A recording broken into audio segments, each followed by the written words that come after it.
Have you ever wondered if you matter in this world, or whether you being a practitioner matters, or your practice matters to this world? In this video, I'm going to show you how and why you are important. Hi there, I'm Laurence Tham, and I'm from LaurenceTham.com.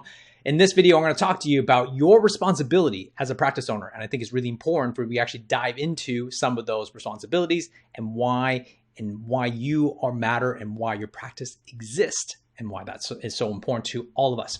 So guys, one of the key elements here is that when you think about the challenges that we all face, when we first graduate, I talked about in episode 2, that we first graduate, we have this innate desire to really make a massive impact in the world. We want to change the world. We want to be the practitioner we want to be, and we want to help our communities, and we want to do all those altruistic things.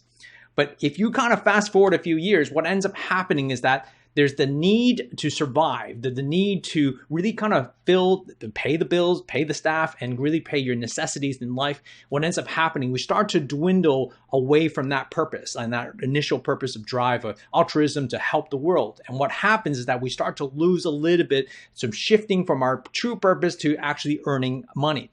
And not that that is a bad thing. I'm going to talk a little bit about that in a second. But what you want to see is that it starts to move in that transitional period of time where we actually get to help, when we start to move towards losing that perspective. And that perspective can really be damaging, because what ends up happening is we start to compromise.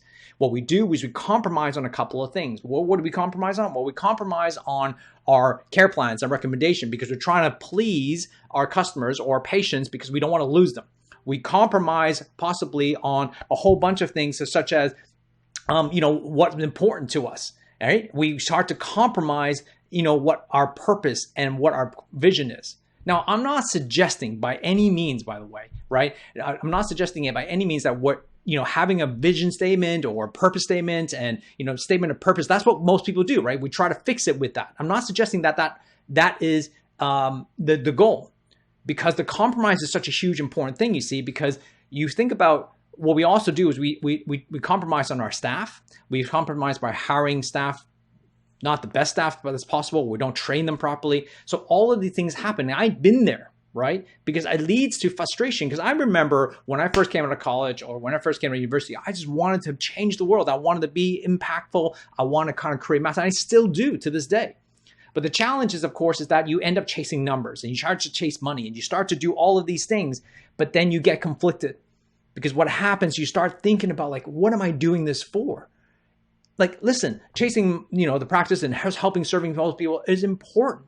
But what ends up happening is that by chasing, it starts to pull us away. And we start to go into this soul search. And that's exactly what I did. And when I was searching and I was starting to going through this journey and going, what is my responsibility? What is my responsibility as a practitioner? What is my responsibility as a business owner? What is my responsibility, as a human being? What am I doing this for? Right? And so the answer typically most people do, like I said before, is that we're going to go search for purpose statements or vision statements. And I've been through those workshops and we start to create these visions and purpose statements. And what does happen? What happens is that you end up starting to write a whole bunch of words. You get a workshop, you get your team together, and you kind of go through this process. But what ends up happening is that it really never translates to anything other than fancy words on a piece of paper that you may put up on a wall somewhere, but you never actually live up to it. And we all know that words mean nothing without actions. And how many companies that businesses that have these mission statements or vision statements, and they put up on the wall, but they actually don't follow through. Because what ends up happening is that we've seen so many businesses that what they do instead is they put profit first instead of people first. And not that saying that profit is bad, because we want to talk about why that's important still, but what ends up happening is that we're only trying to focus on one thing at a time. And my suggestion is that what we need to do is focus on multiple things at a certain time, because a business exists for a certain reason. And in this video, I want to show you 3 specific things I think you need to think about. And so once you understand this, it will create clarity and it will give you some sense of actually understanding of what you have to do every day. And you got to decide what things you should keep out and what you need to remove and what you need to keep doing. That is what these 3 pillars are going to be doing. And this is what I discovered over this period of time, this journey that I've gone through. And one of the things I actually just recently read, Simon Sinek's book on Infinite Game, he talks about these 3 things, and it made sense to me because it's exactly what I've been trying to do. And what he talks about is this infinite game is the practice and business is like an infinite game, isn't it? It's a game that it never stops playing because what's the purpose of business? Like the whole point of business is so that you can play another day. And you think about games like playing a game with your kids, right? You can play a game that's competitive where there's a winner and a loser, or you can kind of play a game where you're just tossing the ball back and forth. There is no winner or loser. The whole point is keeping the ball in play. Two different games, and you got to decide, is your game of business, is there like, some people want to play this game of business like, I have an exit strategy, I'm out. I want to sell it for a profit and that's it. But for most of you who are in this game, it's because you just really want to serve people. But you also need money to survive and keep the business going. And so this is the challenge in this dichotomy. And I think that what's really important is that you need to think about these three things. So let's dive into a couple of things that I've been talking a little bit about. So what I feel like there's important when you think about this is that there's three elements. And I think there has to be an order. The elements that you need to consider is that the first element, I believe, is about what we call purpose, right? And I wanted to define that is because what we need to do is I call it a primal purpose. And the primal purpose is that you have to know what you are doing. What's your purpose? What is your business purpose? Not necessarily your purpose, but what is your business purpose? And your business purpose is to really advance that purpose, right? Whatever the cause you might be. And everybody has a different cause. Everybody has a different purpose. I'm not suggesting we all have to have one, but you need to understand yours. Why does your business exist? And you just sit down and think about that. Write it down somewhere and go, what is your purpose in your business? Why does your practice exist in your community, right? What is it specifically doing for other people? And if you can figure out like that primal purpose, then your job or role here is to advance that. And if you can advance that purpose, that it makes massive amounts of difference here because it changes the game, right? It changes your primary focus, and that primary focus allows you to stay on task. It allows you to stay focused on the things that's necessary. The second thing I think is really important here is then it's about the people. And what I mean by people is like, well, you need to make sure you have a team beside you to really help you advance that purpose, right? And who are the people? Well, I think there's three layers. There's three layers of people here, right? There are obviously you gotta make sure you gotta protect yourself, right? You gotta make sure that the business exists for you. If without you, there is no business, and without a business, you have no team. And so there's the second layer, right? The second layer is the team itself that's going to help you support this purpose, to advance the purpose that you actually have. Because without a team, it's really hard. Now, some of you may only want to work solo, and that's fine. And your team may be just you. But for majority of you, you have a team. And you need to find the right team members who's driven and willing to want to advance that purpose with you. Not just hiring someone just to be an employee, someone who actually wants to be part of your cause. And you need to train them and hire the right people to do so. And so when you can do that, then we need the third type of the layer of the people that we need to kind of protect is, well, your patients, right? The people you serve. And all in all, that we also need to kind of protect is the environment that they all live in, which is, well, in our case, what I believe is basically your community. That's how we want to protect. Those are the people we want to kind of connect to. And once we kind of done that, then all of a sudden there's the third element. The third element, I believe, which is really important as well, is profit. We need to have profit. This is not working as well. Profit. Why? Well, because without profit,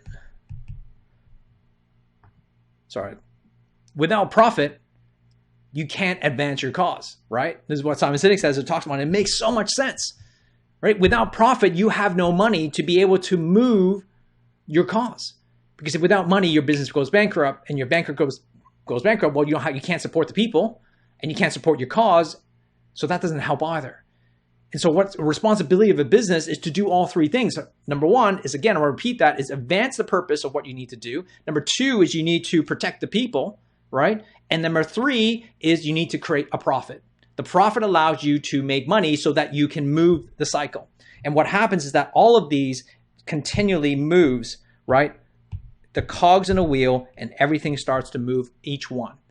And all three of them are important. So if you ever think about why you exist, Well, I think you need to understand these three purposes. And these three purposes, the purpose, the people, the profit, all of them matters and will help you kind of create that. Emily asked the question about, well, can you give an example of purpose? Yeah, of course. So an example of purpose for some of us is like, if for us, okay, let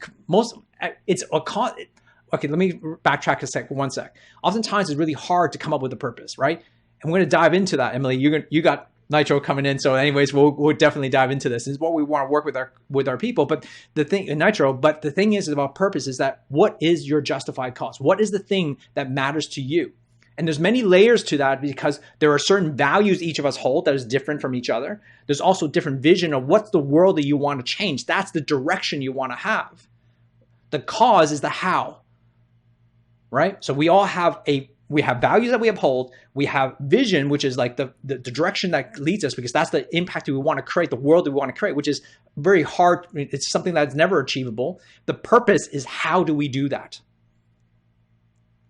Okay, so I hope that makes sense. So guys, when you think about all three things combined, all of these three movements is what matters in terms of responsibility. It's important to earn a profit, but the profit is actually helps you the other two. And we'll dive into another episode on profitability and why that's so important, but that is what moves the world. The last thing I never actually added to here, I'm going to leave it one last thing here, is that the world needs. What does the world need from you?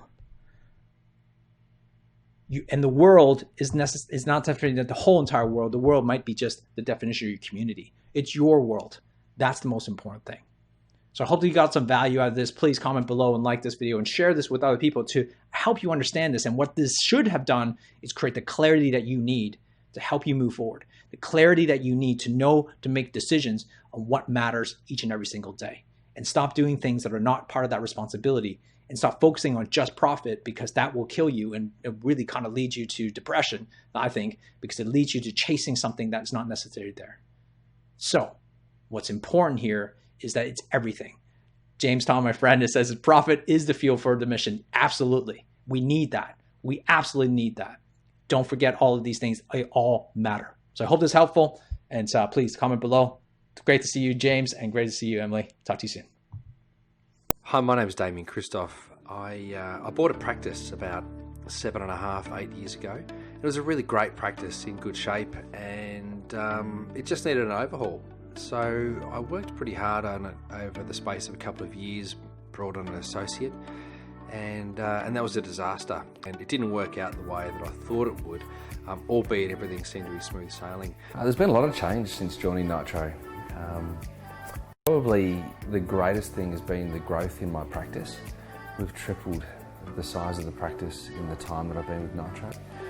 And that's no mean feat, you know, like I bought a practice and the practice was a good practice, but it wasn't anywhere near as profitable as what it is today. And it's profitable now because we've got a solid culture, we've got a solid team, we've got a vision and we've got a purpose. And all of those things that you can work on, you can do it all individually, but and not that you necessarily need accountability, but when you're part of a group that supports you, and that, which is what I feel Nitro does, I think it offers you support, you get some quality results.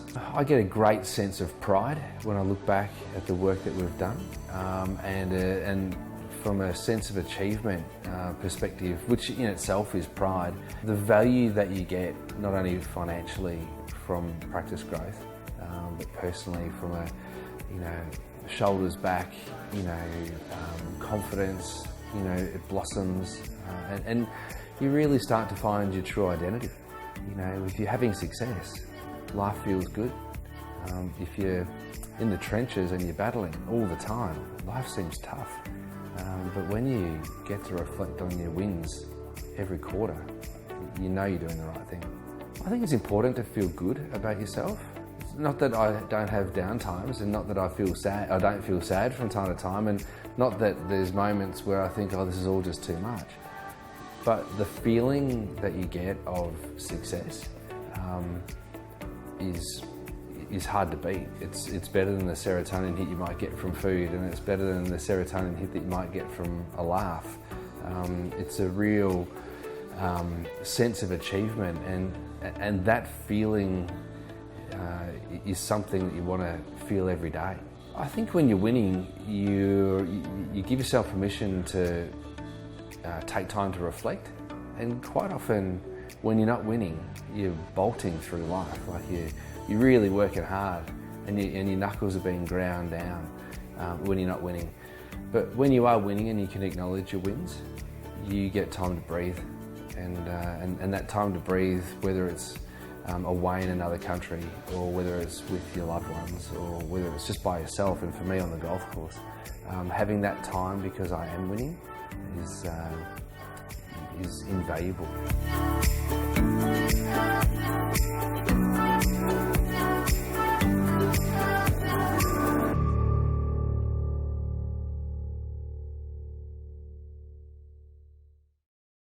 Thanks for watching this video. If you haven't already done so, that subscribe button, you should press it. And because I want to share videos with you just like this one to help you grow your practice.